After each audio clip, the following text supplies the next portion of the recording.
जूनचा हप्ता 2 दिवसांमध्ये जमा होणार आहे। अर्थ खात्यानं 3600 कोटींचा निधी वर्ग केलाय।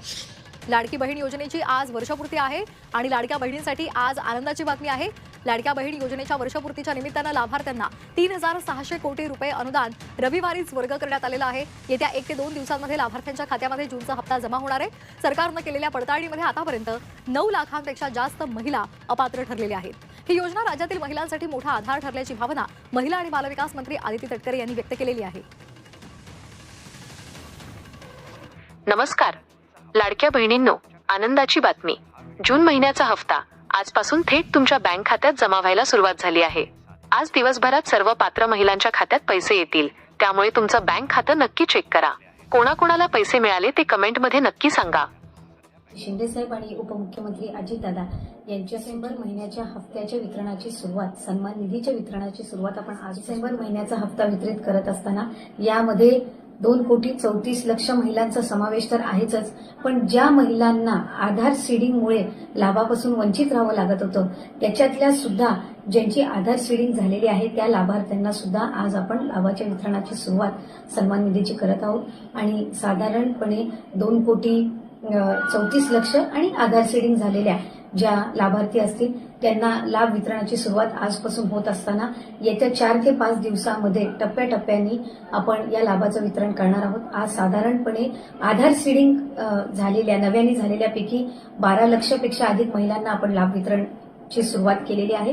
67 लाखापेक्षा अधिक महिलांना आज आपण पहिल्या दिवशी लाभ वितरित करत आहोत। असंच उद्या, परवा आणि आणखीन पुढचे 2 दिवस असे 4 दिवस रोज महिलांना लाभ वितरण करण्यात येईल आणि अशा पद्धतीनं 2,34,00,000च्या पुढच्या ज्या आहेत अशा पद्धतीनं आपण त्यांना लाभ वितरण करणार आहोत।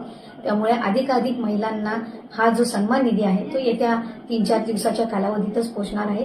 माझी सर्व माता भगिनींना मनापासूनची विनंती आहे की आपल्याला लाडकी बहीण योजनेचा लाभ राज्याचे हे 3 लाडके भाऊंच्या माध्यमातून मिळतच आहे, पण याच्यातून त्यांना फक्त लाडकी बहीण योजनाच नाही तर शासनाच्या वेगवेगळ्या ज्या योजना आहेत ह्याचा सुद्धा पुढच्या कालावधीमध्ये लाभ होण्याच्या दृष्टिकोनातून हे महत्त्वपूर्ण केल्या होत्या। ई-KYC साधारणपणे महा-DBT पोर्टलवर ज्या ज्या काही स्कीम्स राबवल्या जातात त्या सगळ्यांना ई-KYC ही प्रक्रिया फॉलो केली जात असते। साधारणपणे 91 अशा योजना आहेत ज्याच्यामध्ये ई-KYC हे त्या ठिकाणी रुटीन ही प्रोसिजर आहे आणि तीच लाडकी बहीणमध्ये पण आहे। फक्त ई-KYC राबवत असताना आपल्याला UDIचे अधिकृतता घ्यावी लागते, ऑथोरायझेशन घ्यावं लागतं आणि त्याच्यासाठी साधारणपणे 118 बाबींची पूर्तता करावी लागते आणि या बाबींची पूर्तता केल्यानंतर ते ऑथोरायझेशन आपल्याला मिळत असतं आणि या संपूर्ण ऑथोरायझेशनला साधारणपणे 8 ते 9 महिन्याचा कालावधी लागत असतो। त्याच्यामुळे आम्ही ऑथोरायझेशन मिळण्यासाठीची प्रक्रिया ही 8-9 महिन्यांपासून सुरू केली आणि ती मिळाल्यानंतर आम्ही ई-KYCची प्रक्रिया ही सुरू केलेली आहे। ई-KYCमुळे ज्या लाभार्थी आहेत त्यांना अधिकचा फायदा होणार आहे, कारण त्यामध्ये वेगवेगळ्या पद्धतीचा संभ्रम हा पसरवण्याचा प्रयत्न करत आलेले आहेत। ही योजना जी आहे ही महिलांमध्ये, लाडक्या बहिणींमध्ये अतिशय प्रिय, लोकप्रिय आहे। महिलांना त्याचा लाभ मिळतोय। कुठेही आम्ही याच्यामध्ये लाडकी बहिणीची संख्या कमी करण्याचा प्रयत्न नाहीये। मी म्हटल्याप्रमाणे ई-KYCतून महिलांना रेग्युलरली नियमितपणाने लाभ देण्यामध्ये, म्हणजे ज्या लाभार्थी महिला आहेत त्यांना लाभ मिळण्यामध्ये आणखीन सुलभता येणार आहे आणि या व्यतिरिक्त पुढे सुद्धा शासनाच्या ज्या वेगवेगळ्या योजना निघतील, एकदा त्यांचं ई-KYC झालेलं असेल की पुढच्या काही योजनांसाठी सुद्धा त्यांना ॲडिशनल काही प्रोसिजर्स कराव्या लागणार नाही। बोगस लाभार्थ्यांना शोधण्यासाठी गोल्डन डेटा काहीतरी आणला जाणार आहे, काय नेमकं आहे?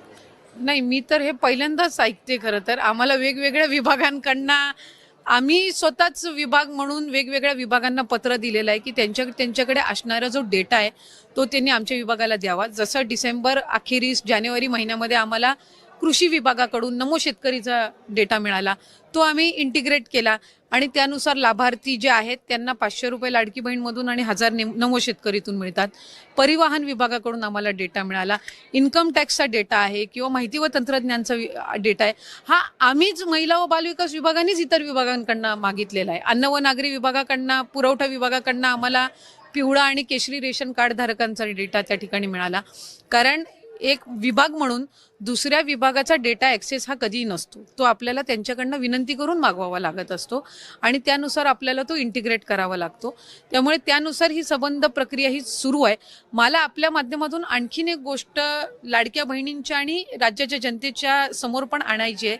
लाडकी बहीण योजना आणायच्या आधी जवळपास म्हणजे आत्ता जे काही 2-2.5 कोटी लाभार्थी आहेत याच्यापैकी 50 लाख पेक्षा अधिक लाभार्थी असे होते ज्यांचं आधार कार्ड त्यांच्या बँक अकाउंटला सीडेड नव्हतं. ते या लाडकी बहीण योजनेच्या माध्यमातून झालं. 50 लाख पेक्षा अधिक लाभार्थ्यांचे आधार कार्ड हे त्यांच्या बँक खात्यासोबत